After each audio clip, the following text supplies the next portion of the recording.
बास झालं. बास झालं मनातल्या मनात रडणं आणि जगासमोर मी खुश आहे म्हणून खोटेपणाने मिरवणं. प्रचंड त्रास होतोय तुला. बाहेर पडायचंय ना यातून. मग आता शांतपणे मी काय सांगतोय ते ऐक. ह्या जाचातून मुक्त होऊन जाशील. मला सांग, घरात कधी प्रसन्न वाटतं रे? केर काढल्यावर.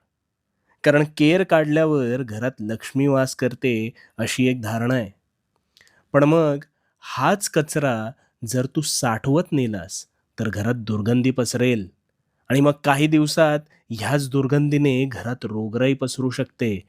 मग नको असलेला विचारांचा कचरा, तो मात्र तू नेहमी कळत-नकळत साठवत नेतोस. ज्याची मुळं तुझ्या मनात घट्ट घर करून बसतात आणि मानसिक स्वास्थ्य बिघडवतात. पण मग या विचारांना मानसन्मान कोण देतं रे? मला सांग ना कोण देतं? तूच ना.